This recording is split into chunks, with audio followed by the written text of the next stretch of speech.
Can't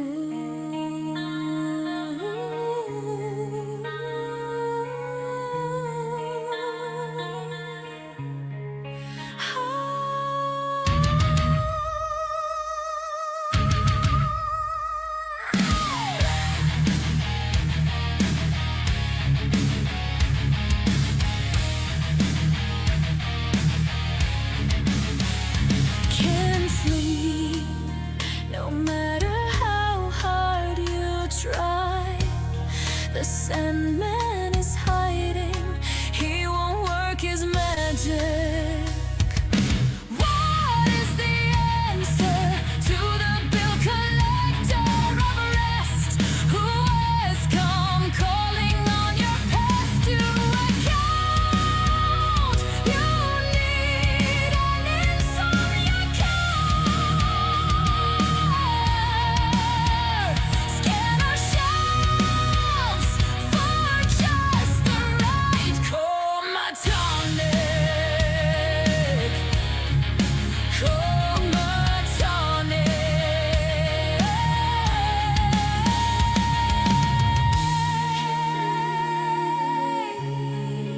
Nighty night, my sleep-deprived friend, drift off to dreamland, visit us again soon.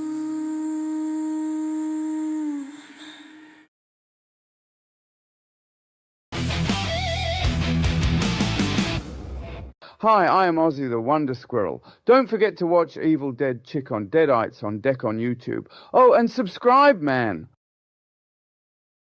Bring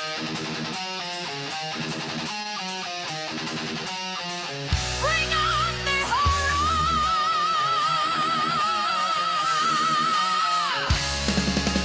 Evil Dead Chick presents HorrorMania!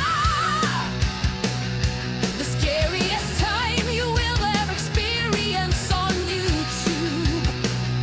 Get ready to be thrilled, chilled, and fulfilled by my quest to see every horror movie ever made. Bring on the vampires, zombies, and werewolves. Don't forget the maniacs slashing their way through your front door. The ghosts, the ghouls, and the creepy critters under your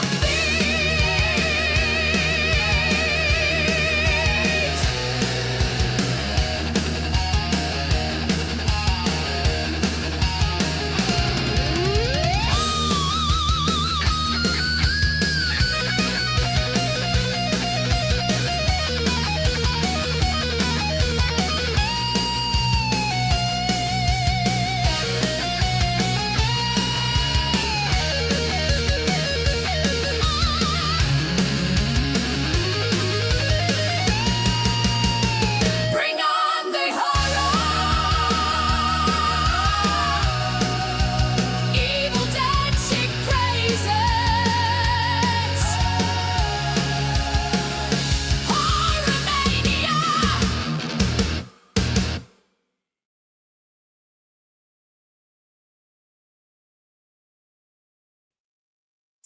Howdy, gang. Hey, the poet. And the poet's got another wrestling line for HorrorMania. Off the top rope with the elbow, it's HorrorMania. Thank you to poet for keeping on doing those. I think that's, it makes it a little more entertaining when people come up with their own stuff like that. So I appreciate that. So, we're going to get started with part one of 1920.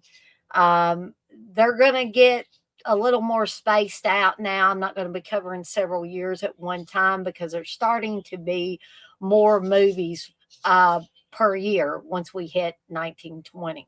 So this is part one. We'll do part two next Tuesday, hopefully. I'll be able to do that. But I want to get some housekeeping stuff out of the way first before we get to the films.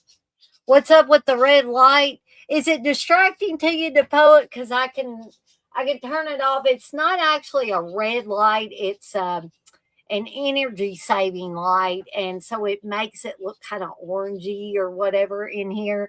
So if y'all don't like it, I can turn it off, and just keep with the light at my desk. So just let me know. I don't have a problem with turning it off, but I've got it on to. You think it's okay? Well, if it does become distracting, please let me know, because I want these to look the best they possibly can. I mean, not for me necessarily, but Steve always says I should have a light on in the room, uh, and not have the room so dark around me. But it has been cold. It was almost 70 degrees today, but it has been really cold back here. So normally I have the heater plugged in and the lamp off. But y'all just let me know if it bothers anybody. We can go back to just having this light right here. So I do want to get some housekeeping stuff out of the way first, before we get to these movies tonight. Hey, Stephen. So I am hopefully going to soon be putting the official Slasher Fest flavored popcorn onto the site at deaditesondeck.com. But I do want to show y'all, in case there were some of y'all that didn't see it on my YouTube channel. It's -4. Oh, wow. It was almost 70 degrees here today, Stephen. And so it was like spring. The birds outside thought it was spring. But I do want to show y'all the promo in case that y'all didn't see the promo. Well, where is it? That doesn't make sense.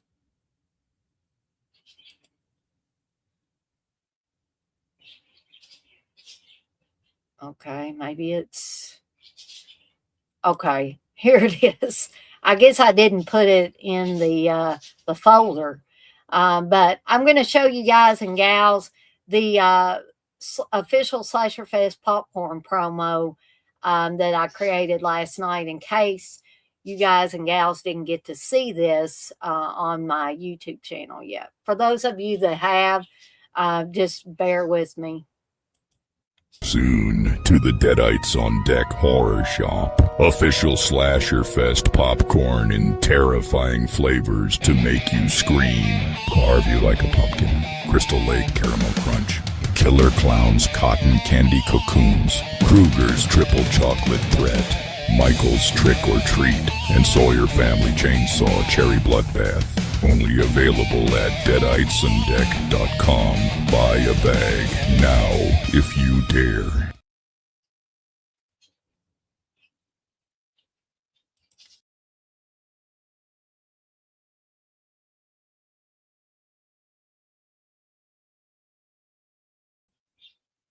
Sorry about that if you couldn't hear me. DePoe, you said that chocolate popcorn is tempting. Yeah, I tried to create some flavors that people would enjoy. And so hopefully those will be making their way to the shop site again at deaditesondeck.com here soon. I think I'm going to be selling it for about $10 a bag. Because I see some that's around that price, that's the specialty popcorn, and so I'm hoping that there will be people that want to purchase it. There will also hopefully be official Slasher Fest popcorn buckets, or if you don't want an official Slasher Fest popcorn bucket to put your popcorn in, you can do a customized one. Again, you can fill out the form on the site and let me know what it is that you would want in the popcorn bucket. And I'll probably be selling those $10, $15 a piece for those. So I just wanted to show y'all that. And the character that's advertising the popcorn for me is a new character that I created called Vincent the Ghoul. He is named Vincent, of course, after Vincent Price, and he's going to be joining, the ranks of Poe and Ozzy the Wonder Squirrel, and even Jello Steve as some of my characters on my channel. So, let's talk a little bit about what I've got coming up, what's already on the site. So we have My Path to Becoming a Positive Renegade, Chapter 6, Haters Gonna Hate, but Do They Need to? Celluloid Trash, talking about cannibal hookers and the chilling. A HorrorMania Episode 4, talking about horror films from 1912 to 1916. Insomnia Cure, talking about films that I think will put you to sleep from 1988 to 1989. They're all messed up, talking about the swinging barmaids and Alice, Sweet Alice. Evil Dead Chicks Top 10 Films of Deadly Love, just in time for Valentine's Day. A Shining Watch Along. My Path to Becoming a Positive Renegade, Chapter 7. It's time for a reality check. Celluloid Trash, talking about Creature and Deathspawn. Another HorrorMania, Episode 5, talking about horror films from 1917 to 1919. Another Insomnia Cure, we're going back to the 70s, in particular 1970 to 1971. They're all messed up, talking about Drive-In Massacre and Eaten Alive. Evil Dead Chicks Slasher Fest, where we watch The Prowler. Evil Dead Chicks Top 10 Australian Slashers. My Path to Becoming a Positive Renegade, Chapter 8, Reflection and the Self-Love Club. Last night was another Celluloid Trash, talking about elves and Ghost House. We'll have another Insomnia Cure, talking about horror films that I think will put you to sleep from 1972 to 1973, tomorrow night at 8 p.m. Eastern. They're all messed up on Thursday, talking about House on Straw Hill and Haunts, also at 8 p.m. Eastern Time. This Friday, which is also Friday the 13th, and the Friday before Valentine's Day, will be a Evil Dead Chicks Be My Deadly Valentine's Slumber Party. We're going to be watching Schizoid. So guys can come to this. Wear your best pajama attire. Bring your pizza, your nachos, your drink of choice, whatever you want. This is going to be a fun time, hopefully. Valentine's Day night starting at 7 p.m. Eastern Time, as well as the slumber party is going to be starting at 7 p.m. Eastern Time on Friday. But we've got a My Bloody Valentine watch along. Be sure to bring your moose head or your beverage of choice and your snack of choice for that watch along. And then for a little bit further out in the month, we have a Cannibal Holocaust watch along on February 28th, starting at 7 p.m. Eastern Time. And one more thing I'm going to get out of the way before we get to that, or to the movies at hand. DePoe, you say, or I already read that one, I'm sorry. Steven, you say, oh, Friday the 13th, that's spooky to hear it. LOL. Yeah, I almost forgot we had a Friday the 13th right before Valentine's Day, just like in the movie My Bloody Valentine. You say that sounds like a plan. So I hope we have, several people that want to come to both the slumber party and the watch along for Friday and Saturday. But before we get to the movies, I just want to remind you guys and gals that there are several different ways that you can support me and the channel, and it won't cost you a dime. One of those ways is by subscribing. There's never a bad time to subscribe to not only my channel, but anybody else's channel out there that you're enjoying the content that they're putting out. And I promise you, I will not look your address up on Google. I will not try to come to your house and minister to you or sell you cookies and candy bars. I'm not going to interrogate you about how few or how many videos and streams that you watch. I just look at the numbers, folks. I don't dig that deeply into it. But if you're enjoying my content, why not subscribe? Because once you subscribe, you can hit that notification bell so you don't miss any of the new content that I've got coming out. And also, as Kits mentioned a few weeks ago, you can share videos that you particularly enjoyed and tag my channel in it at Deadites on Deck. And that way people will be hopefully drawn to the channel. They'll say, oh, well, this is a really cool video this person shared. And they tag the owner of the channel. So that's great as well. So I'll hop on over there and I'll check them out. You can hit that like button on stuff that you particularly enjoy. And heck, if you like it all, hit that like button all across the board. And here's one more way that you can support me and the channel. It won't cost you a dime, won't cost anybody you tell about the channel a dime. Kind of goes along with what Kit said about sharing channels out and sharing videos from said channels. Is to share with friends and family members my channel at Deadites on Deck. To friends and family members that you think might enjoy the content that I'm putting out. Okay. So with all that out of the way, and now I'm out of breath, let's get to HorrorMania episode 6, talking about the year 1920. This is part 1 of what's probably going to be a 2-parter for 1920. So I was able to watch 3 out of the 4 movies tonight. So this is great. We didn't have a whole bunch of lost films. We only had 1 lost film that I was not able to watch. And that was, did I forget to write the name of that down? Anita. That's the name. Yeah. Anita, which is an Austrian horror film directed by Jacob and Louise Fleck. Basic plot: society lady gets trapped under the spell of an unskilled hypnotist. It was also known as trance.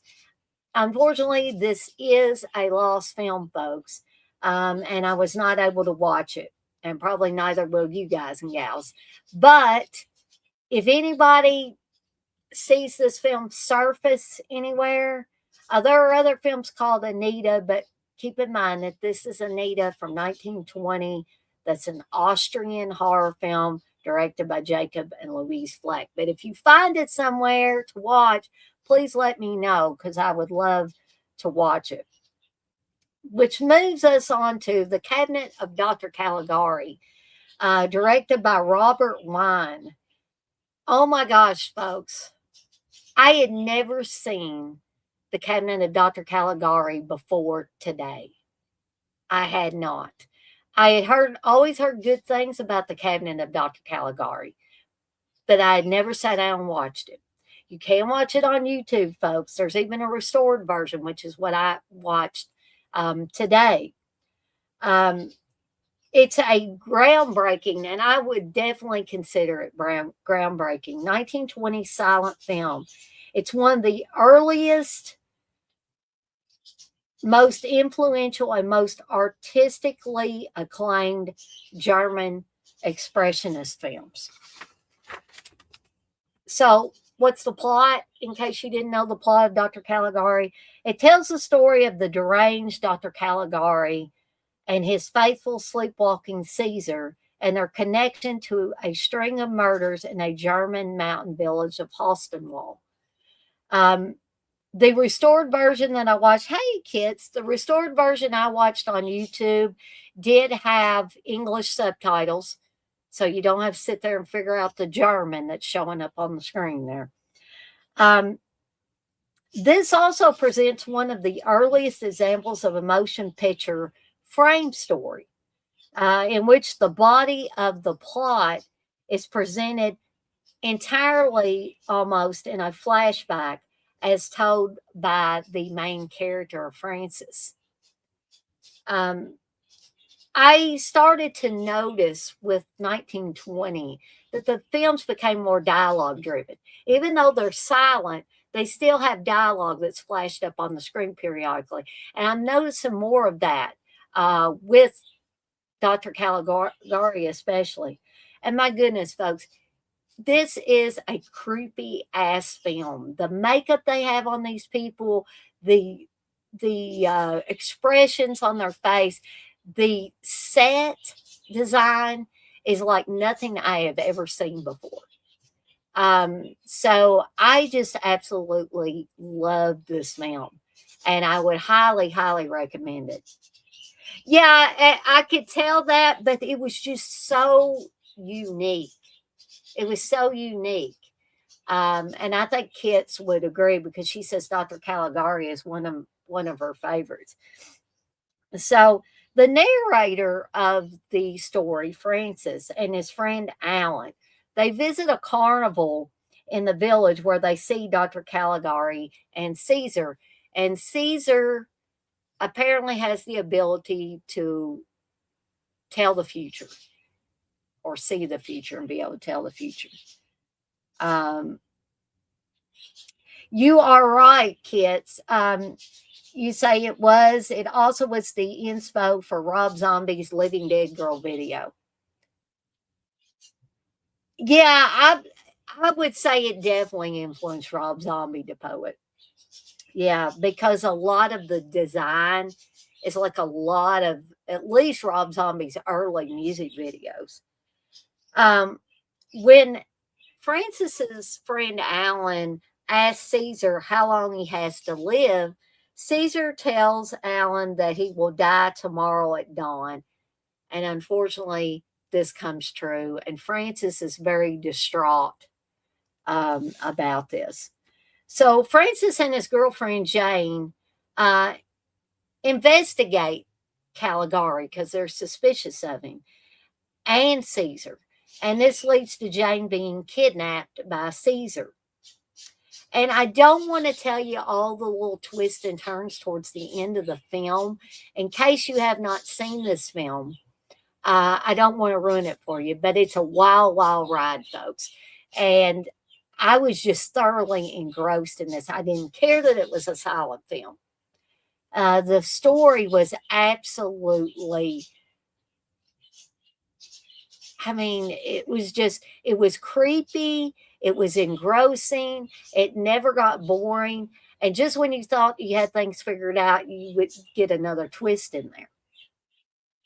Kids, you say, silent movies are my jam. Ha ha. Sorry, I got excited. You like it. Ha ha. Yeah, I mean, I really, really love this film and was so happy that I finally got to watch it. I mean, this is a movie I heard Stephen King talk about in the past. Other people I've heard them talk about it, and it's just absolutely fantastic. Stephen, you say, I used to have a neighbor that looked close to Rob Zombie about 30 years ago. His name was John. He was a good neighbor. That's important to have good neighbors too. I tell you, I haven't had bad neighbors on one side of me, but I got really close to my neighbor on the other side of me, Kim, and her husband, her family. And it's always good to have at least one good neighbor that you can depend on in case you need them too. So, The Kevin and Dr. Caligari was released February 26, 1920. The runtime is 74 minutes on it, and you can watch it on YouTube.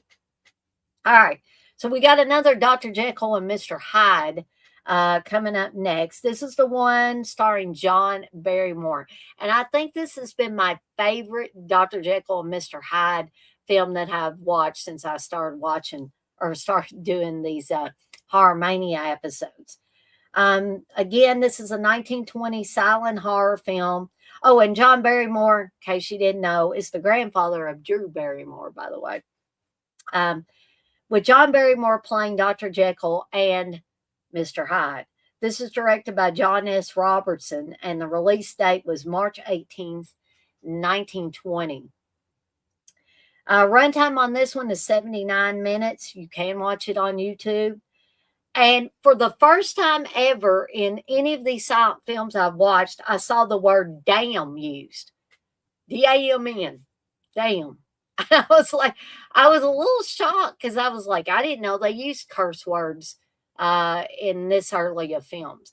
So, like people were shocked by Janet Leigh flushing the toilet in Psycho. Well, I was a little bit shocked to see damn up on the screen. And I think actually the word damn is used twice in this film. Hey, Tom. You say Dr. Caligari is one of my faves. Also, the Golem. Yes, yes. Stephen, you say his dog Buster used to wander over in the yard looking for food. I'd often give him a hamburger or something. I bet he loved you. Kids, you say, ha ha. Oh, yeah, they didn't have code back then. Ha. Pre-code films are wild. Ha ha. I was just surprised that I had not seen a curse word in these silent films until this one. The early part of the transformation into Hyde is said to be been achieved by John Barrymore, just contorting his face. That's always been the story, and I hope it's true, because if it is, he did an incredible job. He did, supposedly he did that without makeup, and that is the first transformation into Hyde. In one scene where Jekyll becomes Hyde, and I did see this, folks, when I was watching the film today, one of Hyde's prosthetic fingers flies across the screen, and it certainly does. And it was apparently due to Barrymore jerking around when he was doing the change from Dr. Jekyll into Mr. Hyde. So if you get a chance to watch that on YouTube, be sure to be on the lookout for the flying prosthetic finger. And where that happens is when you first see him change into Hyde, when he changes back into Jekyll, is when you see that prosthetic finger fly off. Kitschy say, I call Rob Zombie Rombert Zombert. He looked like he was so done with me at a convention. Kitschy said Barrymore was so good. Yes, Barrymore was excellent in this. Awesome. Yeah, Flying Finger of Doom. Yeah, the Barrymores had, several of the Barrymores had trouble with alcohol, including Drew, who was given alcohol at too young of an age. She was actually given drugs and alcohol at a very young age.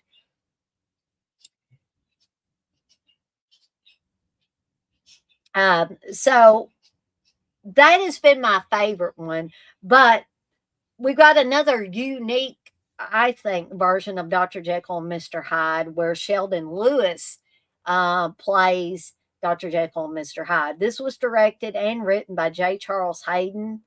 This is the supposedly third adaptation of Stevenson's novel, Robert Louis Stevenson's novel. The release date was March 18th, 1920. This one runs 82 minutes. However, the version that I've got the link for in the description for this video, and the version that I watched, is only an hour long. And that's all I could find. But it seems to have the complete story in it. So,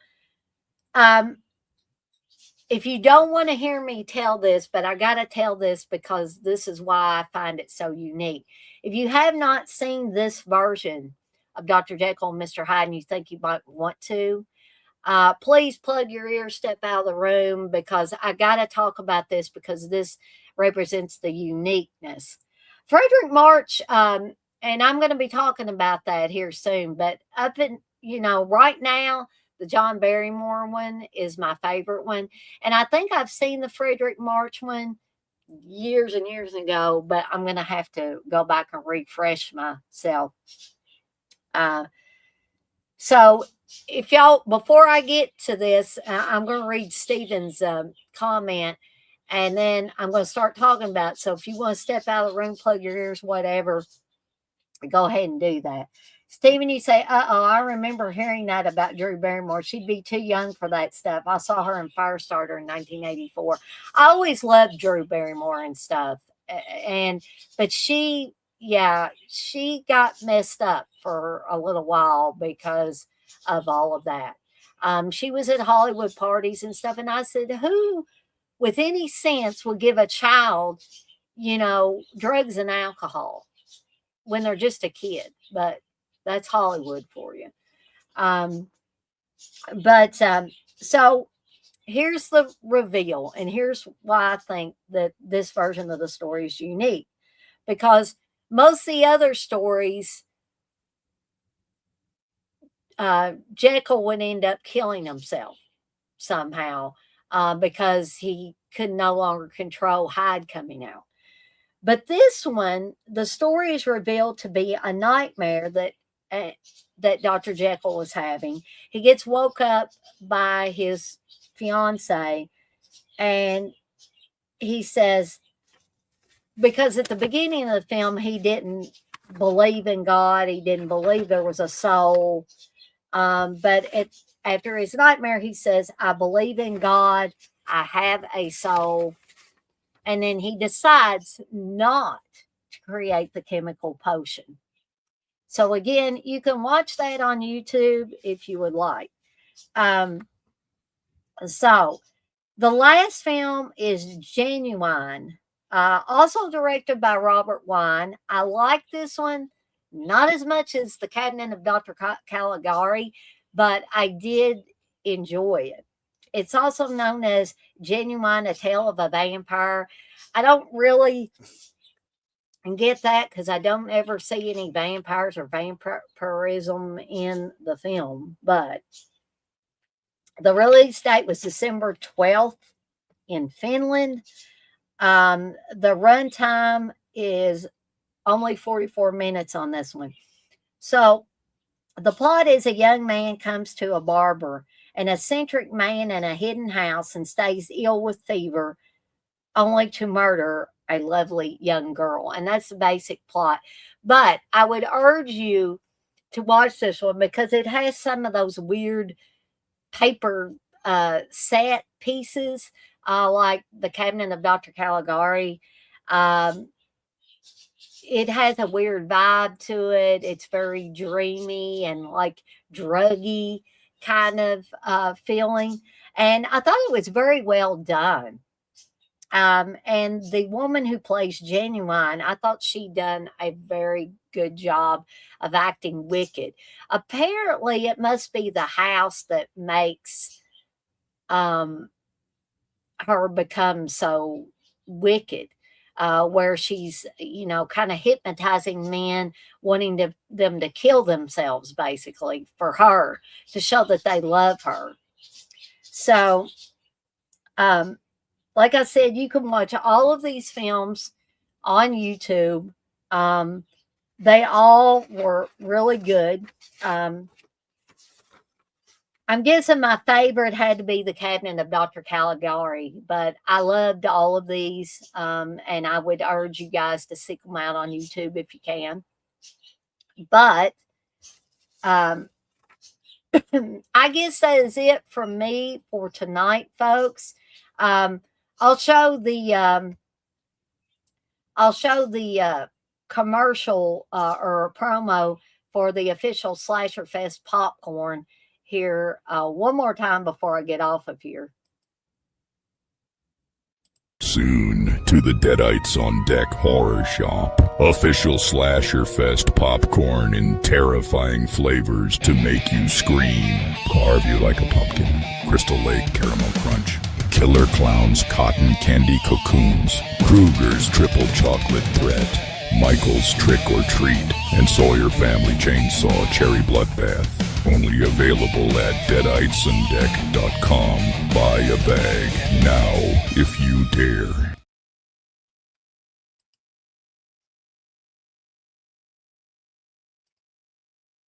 All right. So just wanted to show that again for those of you that maybe didn't get to see it. It is on my channel as well if you want to check it out there.